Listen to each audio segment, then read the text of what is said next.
Alright guys, just putting together a quick Skarlet video to explain a few things in a rushdown that I think a lot of people don't get yet.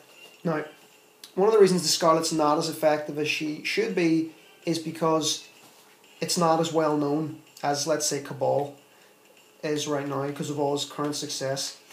Even people that don't play Cabal and don't play against them that often could tell you where to poke out and what to do against them because we've seen it that much. That's the same with Skarlet. Now, the less the opponent knows, the harder it is for a Cabal player to really do their intelligent stuff. They have to water down their rushdown because the opponent just doesn't get it.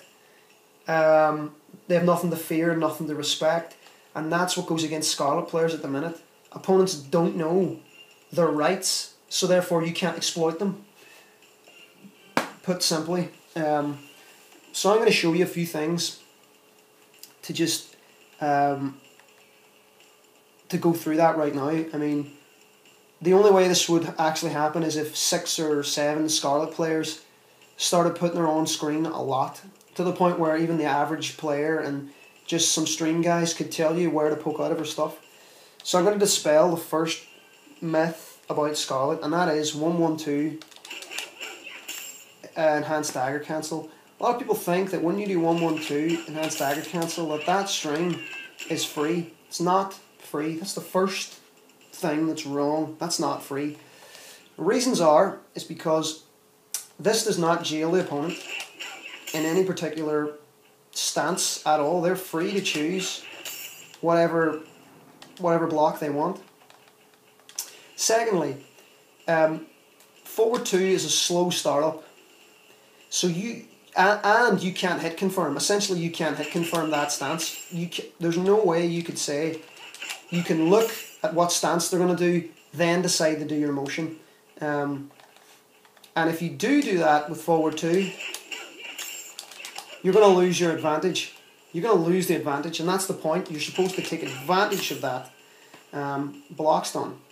Now, another reason about it is you actually have to commit to forward 2 before you can see what stance they're in. So let me show you that. See? I can't possibly see what he's doing before I do it. So therefore it doesn't work. You can be poked out, uppercutted out, armoured out, x-rayed out, everything. Well, you can be armoured out of it anyway, but especially when they crouch block. So,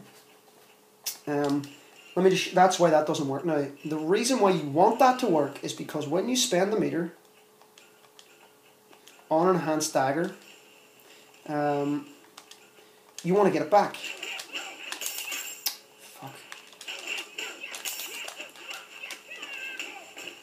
So, there's still a way to make that possible, and it's from using this string that's actually, theoretically, it's actually really bad. Forward 3-1, forward 3-1-2. Now, it's 19 frames on startup, right? But it's irrelevant because you're going to be doing it from a dagger cancel anyway. You're already plus 20 and that's 19, so it doesn't matter. You're probably going to be doing it from a jumping punch anyway, so it doesn't matter how slow it is, it's irrelevant.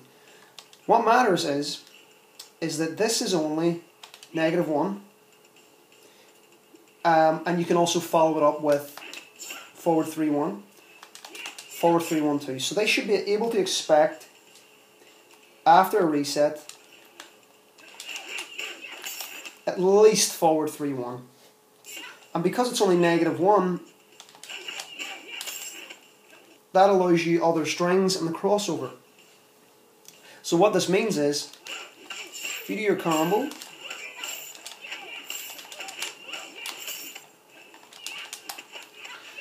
that will free up the jump over punch because they know they should expect that that's coming. Now, you can also hit confirm into 3-1, 3-1 slide. You could do 3-1 dagger and get another string. If they think, well, this guy keeps doing forward 3 and then he crosses me over, and you just do forward 3-1-2, well, you can just hit confirm that and back into another combo. So you get the idea. It works that way. Now, the problem with a string is when you do it the full way on block, you can be poked out of that. You can be poked out of that. And annoyingly, you can be poked out of that because it's minus 27 and it doesn't jail at all.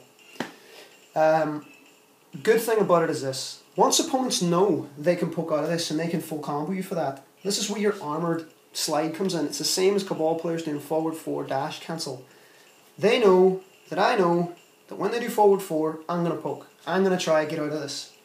And they'll just let it go. Same with me. If they think that they know now, okay, that's unsafe, I'll just armor dash through their full punish now. So, I mean, that's where that starts to work. That's why forward 3 from reset is very good. The other thing is it can become quite a guessing game as well. Because you've got forward 3-3. And you can hit confirm very, very easily. So if it is blocked, you can do that, and that's safe anyway. So most opponents as well, you can exploit this because most opponents, when you're negative for some reason, do a poke. And that means that once they poke you and you block, it's back into that again. So essentially that's where it comes in. The last thing about this is Skarlet's X-Ray. Now I used to think it was one of the worst X-Rays in the game next to Cabal's, but turns out it's one of the better X-Rays in the game. But it's only good when the opponent knows what it can do, right? And hopefully opponents understand why it's good. Now, good thing about it is if the opponent's stand blocking, this is unsafe if the last hit misses. It's horribly unsafe. But if the last hit hits, it's only -2. It's got good pushback. It's not punishable on block whatsoever. The excellent thing about it is it's overhead, which is excellent. Now, people will probably be saying now that, well, if you're going to hit with the overhead, why don't you do the overhead dagger? It's not about actually hitting them with the X-ray. It's about the threat of the X-ray. So think about this. If it's safe on a standing block and it can't be punished, and if they crouch, it's going to hit them and take them. It's going to take 27% damage, unbreakable damage. Then what does this mean? This means that the opponent, when you have X-ray after any reset, have to stand block in order to make sure the X-ray doesn't hit them.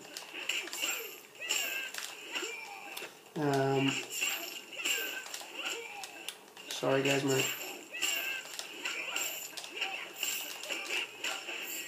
Safe anyway. They have to stand block. Now, we just talked about the annoying thing with 1-1-2, with that 1-1-2. The opponents know they can crouch block that and punish you. Now when you have X-ray, after every single reset, a smart opponent is going to have to stand and take that. They're going to have to stand block now. It's taking the guesswork out. When you throw that enhanced dagger, you know now that they're going to be stand blocking, because if you throw that out and they decide to duck block in anticipation of the enhanced dagger, they're going to eat the X-ray for an scalable 27%, and that's if the opponent has 70% left, 64% left, they're dead. Anyway, now the next thing is, when you have the X-ray, that means they're always going to be standing, and that means you're always going to get the slide. Because they have to stand block and they're going to take the X-ray. So this is why the X-ray is key to Skarlet's rushdown game, as far as getting, after resets, making sure they're going to be standing to guarantee that, or making sure they're standing because you're going to hit them with a slide. It's the exact same thing. Again, it then frees up your tick throw as well, because you know they're standing. So smart opponents will now always stand and they will not crouch when you have X-ray.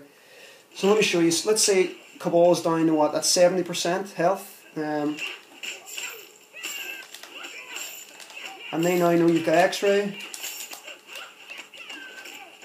I mean, they're going to stand block that. And let me give you an example of Right, now he has that much health, and now he's deciding that he's just going to take the X-ray or take the slide. And that's game. So X-ray is actually more viable of an option than I thought, and that's why, in theory, that's why it's good. So, guys, thanks for bearing with me and listening to the recording, because it's very important that you're able to land 1-1-2 enhanced dagger into forward 2. If that's not pulling off for you, then that's half your rush down gone, essentially. So, cheers, guys. See you.